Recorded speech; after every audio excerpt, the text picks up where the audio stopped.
ਲੋਕੀ ਮੈਨੂੰ ਨਸ਼ੇੜਨ, ਸਮੈਕਣ, ਬਲੈਕੀ ਇਦਾਂ ਕਰਕੇ ਬੁਲਾਉਣ ਲੱਗ ਪਏ।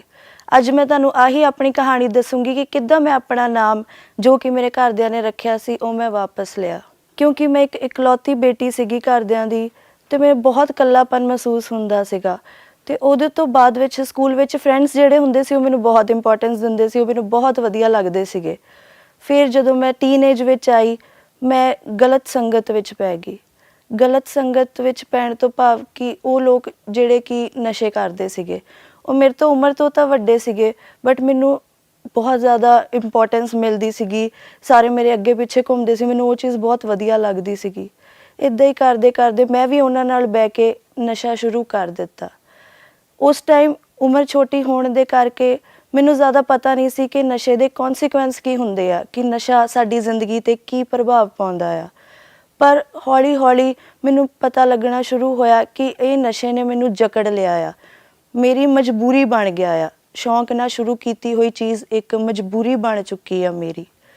ਨਸ਼ੇ ਨੇ ਮੇਰੇ ਹਾਲਾਤ ਹੌਲੀ ਹੌਲੀ ਬਦ ਤੋਂ ਬਦਤਰ ਕਰਦੇ ਰਹੇ। ਘਰੇ ਪਤਾ ਲੱਗਣਾ ਸ਼ੁਰੂ ਹੋ ਗਿਆ। ਮੇਰੀ ਮਾਂ ਨੇ ਇਹ ਪਤਾ ਲੱਗਾ ਕਿ ਮੈਂ ਕੋਈ ਨਸ਼ਾ ਕਰਦੀ ਹਾਂ, ਉਹਨਾਂ ਨੂੰ ਇਹ ਨਹੀਂ ਪਤਾ ਸੀ ਕਿ ਮੈਂ ਚਿੱਟਾ ਲਾਉਣ ਲੱਗ ਪਈ ਹਾਂ। ਬਟ ਫਿਰ ਵੀ ਮੇਰੀ ਮੰਮੀ ਨੇ ਮੈਨੂੰ ਸਮਝਾਇਆ ਕਿ ਤੂੰ ਪੁੱਤ ਜੋ ਵੀ ਕਰਦੀ ਆ ਤੂੰ ਨਾ ਕਰ, ਮੈਂ ਤੈਨੂੰ ਖੋਣਾ ਨਹੀਂ ਚਾਹੁੰਦੀ ਹੈਗੀ, ਇੱਦਾਂ ਹੁੰਦਾ ਆ, ਨਸ਼ਾ ਕਰਨ ਵਾਲਿਆਂ ਨੇ ਇੱਦਾਂ ਹੁੰਦਾ ਆ। ਪਰ ਮੈਂ ਨਹੀਂ ਉਹਨਾਂ ਦੀ ਸੁਣੀ, ਮੈਂ ਬਿਲਕੁਲ ਹੀ ਹੱਥੋਂ ਬਾਹਰ ਹੁੰਦੀ ਗਈ। ਫਿਰ ਥੋੜ੍ਹੇ ਟਾਈਮ ਬਾਅਦ ਜਦੋਂ ਮੇਰੀ ਡੋਜ਼ ਵੱਧਦੀ ਗਈ, ਮੇਰੀ ਸਟੱਡੀ ਛੁੱਟ ਗਈ, ਮੇਰਾ ਸਾਰਾ ਕੁਛ, ਮੈਂ ਨਰਸਿੰਗ ਵਿੱਚ ਐਡਮਿਸ਼ਨ ਲਈ ਸੀ, ਉਹ ਕਾਲਜ ਤੋਂ ਵੀ ਮੈਨੂੰ ਕੱਢ ਦਿੱਤਾ ਗਿਆ ਸਿਰਫ ਇੱਕ ਨਸ਼ੇ ਕਰਕੇ। ਉਸ ਤੋਂ ਬਾਅਦ ਵਿੱਚ ਮੇਰੇ ਹਾਲਾਤ ਇੰਨੇ ਜ਼ਿਆਦਾ ਬੁਰੇ ਹੋ ਗਏ ਕਿ ਸਰੀਰਕ ਪੱਖੋਂ ਵੀ ਮੇਰੀਆਂ ਬਿਲਕੁਲ ਇੰਜੈਕਸ਼ਨਾਂ ਨਾਲ ਬਿਲਕੁਲ ਹੀ ਨਾੜਾਂ ਬਿਲਕੁਲ ਖ਼ਤਮ ਹੋ ਗਈਆਂ। ਜਿੱਥੇ ਮੈਨੂੰ ਨਾੜ ਲੱਭਣੀ ਮੈਂ ਇੰਜੈਕਸ਼ਨ ਲਾਉਣਾ, ਜਿੱਥੇ ਵੀ ਲੱਭਣੀ ਮੈਂ ਇੰਜੈਕਸ਼ਨ ਲਾਉਣਾ। ਜਦੋਂ ਪੈਸੇ ਮੇਰੇ ਕੋਲ ਖ਼ਤਮ ਹੁੰਦੇ ਗਏ ਫਿਰ ਮੈਂ ਲੋਕਾਂ ਦੇ ਮਿੰਨਤਾਂ ਕਰਨੀਆਂ ਸ਼ੁਰੂ ਕਰਤੀਆਂ, ਘਰੋਂ ਚੀਜ਼ਾਂ ਚੱਕਣੀਆਂ ਸ਼ੁਰੂ ਕਰ ਦਿੱਤੀਆਂ। ਫਿਰ ਮੈਂ ਜਾਣਾ, ਜਦੋਂ ਮੈਂ ਕਿਸੇ ਕੋਲ ਲੈਣ ਜਾਂਦੀ ਸੀਗੀ ਆਪਣਾ ਨਸ਼ਾ ਤੇ ਉਹ ਨਜ਼ਰਾਂ ਲੋਕਾਂ ਦੀਆਂ ਉਹ ਮੈਨੂੰ ਅੰਦਰ ਤੱਕ ਚੀਰਦੀਆਂ ਸੀਗੀਆਂ, ਮੇਰੀ ਰੂਹ ਨੂੰ ਚੀਰਦੀਆਂ ਸੀਗੀਆਂ। ਪਰ ਮੇਰੀ ਮਜਬੂਰੀ ਜੋ ਕਿ ਨਸ਼ਾ ਆ ਉਹਦੇ ਕਰਕੇ ਮੈਨੂੰ ਫਿਰ ਵੀ ਜਾਣਾ ਪੈਂਦਾ ਸੀਗਾ। ਬਾਰ-ਬਾਰ ਮੈਨੂੰ ਉਸੇ ਜਗ੍ਹਾ 'ਤੇ ਜਾਣਾ ਪੈਂਦਾ ਸੀ ਜਿੱਥੇ ਸ਼ਾਇਦ ਮੈਂ ਦੇਖਣਾ ਵੀ ਨਹੀਂ ਚਾਹੁੰਦੀ ਸੀ ਇੱਦਾਂ ਦੇ ਲੋਕਾਂ ਨੂੰ। ਇੱਕ ਕੁੜੀ ਹੋ ਕੇ ਮੈਂ ਨਸ਼ਾ ਕਰਨਾ ਪਹਿਲਾਂ ਸ਼ੁਰੂ ਕਰ ਦਿੱਤਾ ਆ। ਹੁਣ ਮੇਰੇ ਕੋਲ ਬਚਿਆ ਹੀ ਨਹੀਂ ਗਾ ਕੁਛ, ਪਰ ਹੱਲੇ ਇਦੋਂ ਵੀ ਜ਼ਿਆਦਾ ਟਾਈਮ ਖਰਾਬ ਆਉਣਾ ਬਾਕੀ ਸੀਗਾ। ਮੈਨੂੰ ਯਾਦ ਆ ਕਿ ਇੱਕ ਵਾਰੀ ਮੈਂ ਜਾ ਰਹੀ ਸੀ ਆਪਣਾ ਨਸ਼ਾ ਲੈਣ, ਸਵੇਰ ਬਹੁਤ ਠੰਡ ਦਾ ਟਾਈਮ, ਜਨਵਰੀ ਦਾ ਮਹੀਨਾ। ਇੰਨੀ ਠੰਡ ਵਿੱਚ ਮੈਂ ਘਰੋਂ ਆਪਣੇ ਸਕੂਟੀ ਚੱਕੀ ਤੇ ਇੰਨੀ ਤੋੜ ਵਿੱਚ ਮੇਰੀਆਂ ਲੱਤਾਂ ਦਰਦ ਹੋ ਰਹੀਆਂ, ਮੇਰੀਆਂ ਬਾਹਾਂ, ਮੇਰੀਆਂ ਅੱਖਾਂ 'ਚੋਂ ਪਾਣੀ ਨਿਕਲ ਰਿਹਾ, ਮੇਰੇ ਨੱਕ 'ਚੋਂ ਪਾਣੀ ਨਿਕਲ ਰਿਹਾ ਆ, ਧੁੰਦ ਪਈ ਹੋਈ ਆ। ਮੈਂ ਜਾ ਰਹੀ ਹਾਂ ਆਪਣੇ ਘਰ ਤੋਂ 150 ਕਿਲੋਮੀਟਰ ਦੂਰ ਸਕੂਟੀ 'ਤੇ ਸਿਰਫ ਨਸ਼ਾ ਲੈਣ।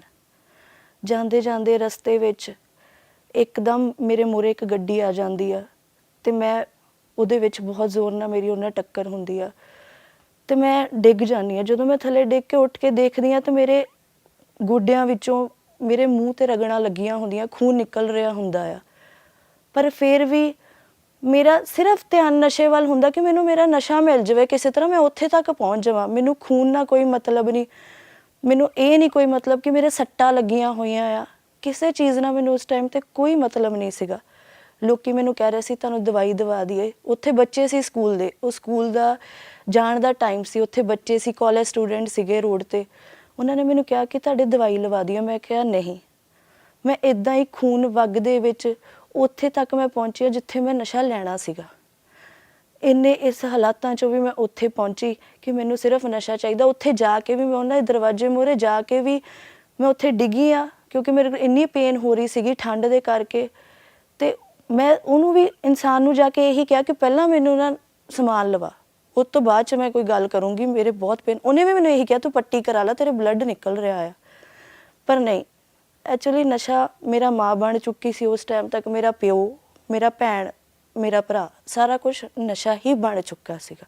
ਮੇਰੀ ਮਾਂ ਨੂੰ ਇੱਦਾਂ ਲੱਗਦਾ ਸੀਗਾ ਕਿ ਸ਼ਾਇਦ ਉਹਦੀ ਹੁਣ ਬਾਕੀ ਦੀ ਜ਼ਿੰਦਗੀ ਸੜਕਾਂ 'ਤੇ ਮੈਨੂੰ ਲੱਭਦੀ ਦੀ ਬੀਤ ਜਾਣੀ ਆ। ਕਿਉਂਕਿ ਇੱਕ ਦਿਨ ਮੈਂ ਘਰੋਂ ਰਾਤ ਦੇ 12 ਵਜੇ ਸਕੂਟੀ ਚੱਕੀ ਆ, ਮੈਨੂੰ ਨਹੀਂ ਪਤਾ ਮੈਂ ਕਿੱਥੇ ਜਾਣਾ ਸੀਗਾ। ਮੈਂ ਜ਼ਿਆਦਾ ਨਸ਼ਾ ਕੀਤਾ ਹੋਇਆ ਸੀਗਾ। ਘਰੋਂ 1.5 ਕਿਲੋਮੀਟਰ ਬਾਅਦ ਜਾ ਕੇ ਮੈਂ ਸੜਕ 'ਤੇ ਡਿੱਗੀ ਪਈ ਸੀਗੀ ਤੇ ਮੇਰੀ ਮੰਮਾ ਨੂੰ ਪਤਾ ਵੀ ਨਹੀਂ ਸੀ ਮੈਂ ਕਿੱਥੇ ਆ। ਜਦੋਂ ਕਿਸੇ ਨੇ ਦੇਖਿਆ, ਉੱਥੇ ਸੜਕ ਤੇ ਜਾਂਦੇ ਕਿਸੇ ਬੰਦੇ ਨੇ ਦੇਖਿਆ ਕਿ ਇੱਥੇ ਕੋਈ ਕੁੜੀ ਡਿੱਗੀ ਪਈ ਆ, ਉਹਨਾਂ ਨੇ ਫ਼ੋਨ ਕੀਤਾ 100 ਨੰਬਰ ਤੇ ਪੁਲਿਸ ਵਾਲੇ ਮੈਨੂੰ ਚੱਕ ਕੇ ਸਿਵਲ ਹਸਪੀਟਲ ਲੈ ਕੇ ਗਏ। ਤੇ 1.5 ਦਿਨ ਤੱਕ ਮੇਰੀ ਮਾਂ ਲੱਭਦੀ ਰਹੀ ਮੈਨੂੰ ਕਿ ਪਤਾ ਨਹੀਂ ਮੇਰੀ ਕੁੜੀ ਕਿੱਥੇ ਗਈ ਹੈ, ਕਿਉਂਕਿ ਮੇਰੇ ਕੋਲ ਕੋਈ ਫ਼ੋਨ ਨਹੀਂ ਸੀ, ਕੁਛ ਨਹੀਂ ਸੀ, ਸਾਰਾ ਕੁਛ ਘਰੇ ਸੀਗਾ ਪਿਆ। ਸਿਵਲ ਹਸਪੀਟਲ ਜਦੋਂ ਮੈਨੂੰ ਥੋੜ੍ਹੀ ਹੋਸ਼ ਆਈ, ਉਦੋਂ ਉਹਨਾਂ ਨੇ ਮੇਰੀ ਮੰਮੀ ਦਾ ਨੰਬਰ ਮੰਗਿਆ ਮੇਰੇ ਤੋਂ। ਮੈਨੂੰ ਥੋੜ੍ਹਾ ਯਾਦ ਹੈ ਕਿ ਮੇਰੀ ਮੰਮੀ ਆਈ ਤੇ ਮੇਰੇ ਮੰਮਾ ਗਲੇ ਲੱਗ ਕੇ ਰੋਣ ਲੱਗ ਪਏ ਸੀ, ਕਿਉਂਕਿ 1.5 ਦਿਨ ਦੇ ਟਾਈਮ ਵਿੱਚ ਉਹਨਾਂ ਨੂੰ ਇੱਦਾਂ ਲੱਗਣ ਲੱਗ ਪਿਆ ਸੀ ਕਿ ਸ਼ਾਇਦ ਮੇਰੀ ਮੌਤ ਹੋ ਚੁੱਕੀ ਆ, ਸ਼ਾਇਦ ਮੇਰੀ ਮਾਂ ਨੇ ਮੈਨੂੰ ਗਵਾ ਲਿਆ ਆ। ਮੈਨੂੰ ਅੱਜ ਵੀ ਯਾਦ ਆ ਕਿ ਮੇਰੇ ਮੰਮਾ ਮੇਰੇ ਨਾਲ ਕਿੰਨਾ ਪਿਆਰ ਕਰਦੇ ਆ। ਉਹਨਾਂ ਨੇ ਇੰਨੀ ਵਾਰੀ ਮੈਨੂੰ ਮੌਤ ਦੇ ਲਾਗਿਓਂ ਮੁੜ ਕੇ ਆਉਂਦੇ ਦੇਖਿਆ ਆਪਣੀ ਅੱਖਾਂ ਸਾਹਮਣੇ। ਮੈਂ ਇੰਜੈਕਸ਼ਨ ਲਾਇਆ ਤੇ ਵਾਸ਼ਰੂਮ 'ਚ ਗਈ ਤੇ ਮੈਨੂੰ ਇੱਦਾਂ ਲੱਗ ਰਿਹਾ ਸੀ ਕਿ ਮੈਨੂੰ ਨਸ਼ਾ ਨਹੀਂ ਹੋਇਆ।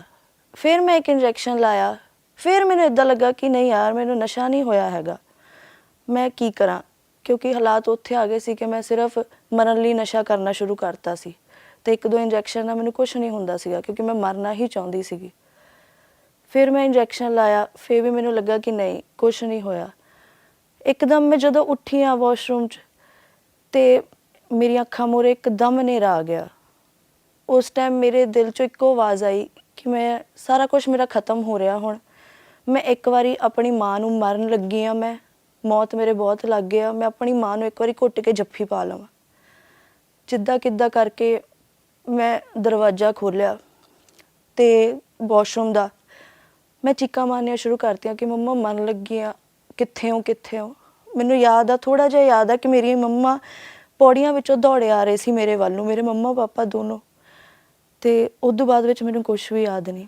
ਪਰ ਜਦੋਂ ਮੇਰੀ ਥੋੜ੍ਹੇ ਟਾਈਮ ਬਾਅਦ ਅੱਖ ਖੁੱਲ੍ਹੀ ਤੇ ਮੈਂ ਆਪਣੀ ਮੰਮੀ ਦੀ ਇੱਦਾਂ ਗੋਦੀ ਵਿੱਚ ਪਈ ਹੋਈ ਸੀਗੀ ਤੇ ਜਦੋਂ ਮੈਂ ਅੱਖਾਂ ਖੋਲ੍ਹੀਆਂ ਨਾ ਤੇ ਮੇਰੀ ਮੰਮਾ ਦਾ ਇੱਦਾਂ ਸਾਹਮਣੇ ਚਿਹਰਾ ਸੀ ਮੇਰੇ। ਮੈਂ ਆਪਣੀ ਮੰਮਾ ਨੂੰ ਦੇਖ ਕੇ ਸਿਰਫ ਇਹੀ ਇੱਕੋ ਗੱਲ ਕਹੀ ਸੀ ਕਿ ਮੈਂ ਬਚ ਗਈ। ਤੇ ਮੈਂ ਉਦੋਂ ਇੰਨਾ ਕਹਿ ਕੇ ਮੈਂ ਆਪਣੀ ਮੰਮਾ ਨੂੰ ਗਲੇ ਲਾ ਲਿਆ, ਆਪਣੇ ਪਾਪਾ ਨੂੰ ਗਲੇ ਲਾ ਲਿਆ, ਕਿਉਂਕਿ ਉਸ ਦਿਨ ਤਾਂ ਸੀਰੀਅਸਲੀ ਮੈਨੂੰ ਇੱਦਾਂ ਲੱਗਾ ਸੀ ਕਿ ਮੈਂ ਬਚਣਾ ਹੀ ਨਹੀਂ ਗਾ। ਤੇ ਜੇ ਮੈਂ ਬਚ ਵੀ ਗਈ ਹਾਂ, ਮੈਂ ਕਿਉਂ ਬਚ ਗਈ ਹਾਂ, ਕਿਉਂਕਿ ਮੇਰੇ ਕੋਲ ਕੁਛ ਵੀ ਹੈ ਨਹੀਂ ਗਾ ਸਾਂਭਣ ਨੂੰ, ਮੈਂ ਕਾਹਦੇ ਲਈ ਬਚ ਗਈ ਹਾਂ। ਉਸ ਤੋਂ ਬਾਅਦ ਵਿੱਚ ਜਦੋਂ ਬਿਲਕੁਲ ਹੀ ਨਸ਼ਾ ਡੋਜ਼ ਵੱਧਦੀ ਗਈ, ਹੌਲੀ ਹਾਲਾਤ ਜਿੱਦਾਂ ਹੀ ਖਰਾਬ ਹੁੰਦੇ ਗਏ, ਡੋਜ਼ ਵੱਧਦੀ ਗਈ।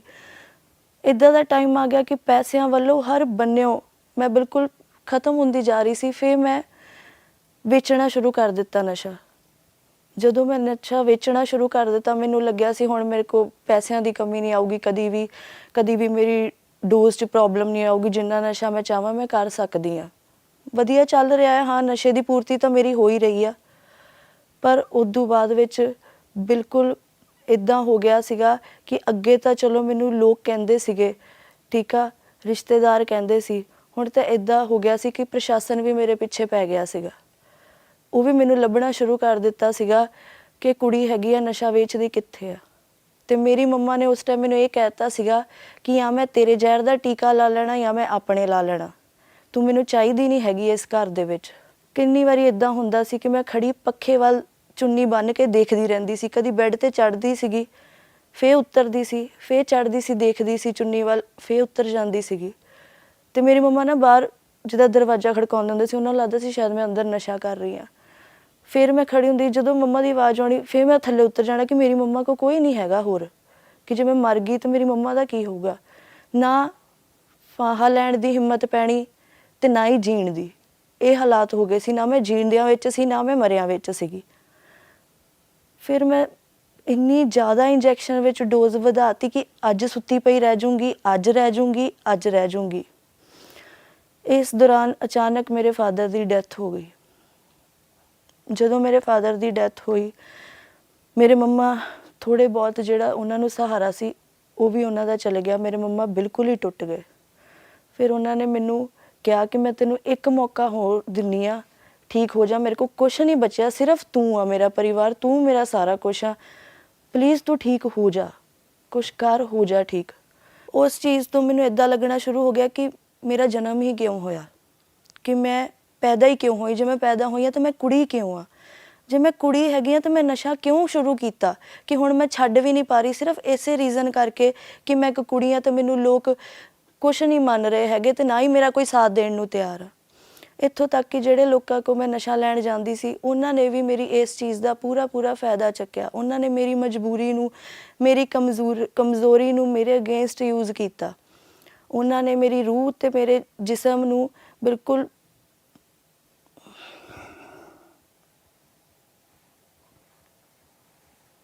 ਲੋਕਾਂ ਨੇ ਮੇਰੀ ਮਜਬੂਰੀ ਦਾ ਫਾਇਦਾ ਚੱਕਿਆ।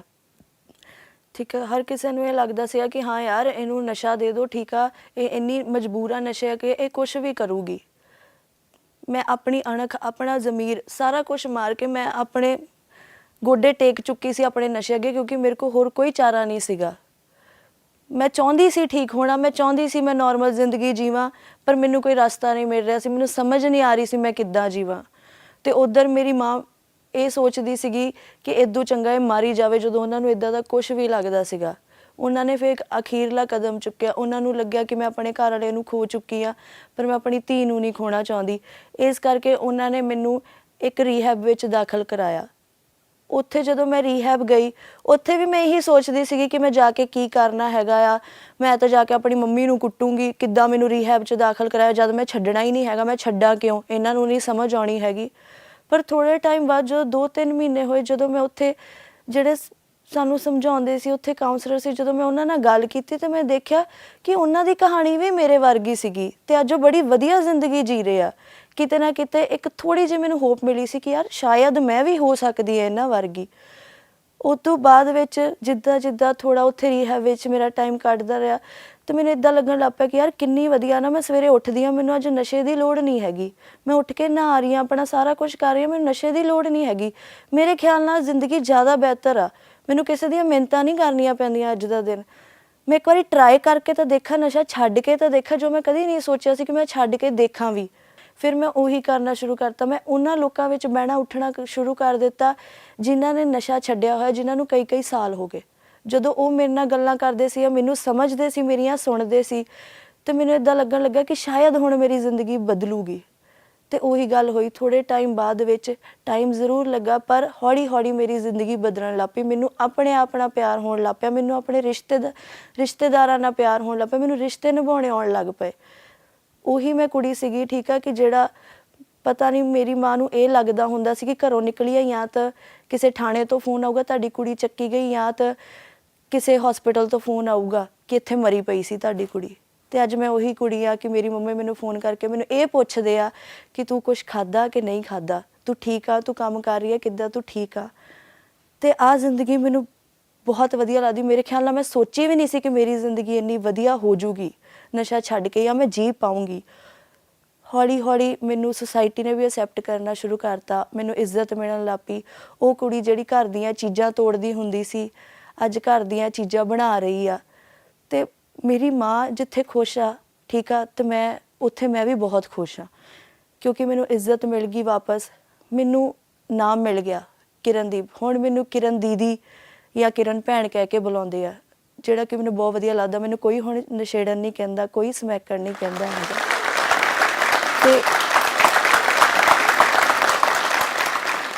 ਅਤੇ ਅੰਤ ਵਿੱਚ ਮੈਂ ਤੁਹਾਡੇ ਸਾਰੇ ਅੱਗੇ ਮੇਰੀ ਇਹੀ ਅਪੀਲ ਆ ਕਿ ਅਸੀਂ ਮੁੰਡਿਆਂ ਲਈ ਬਹੁਤ ਕੁਛ ਕਰ ਰਹੇ ਹਾਂ। ਇੱਕ ਕੁੜੀ ਲਈ ਨਸ਼ਾ ਕਰਨਾ ਵੀ ਔਖਾ ਆ ਅਤੇ ਨਸ਼ਾ ਛੱਡਣਾ ਵੀ ਬਹੁਤ ਔਖਾ ਆ।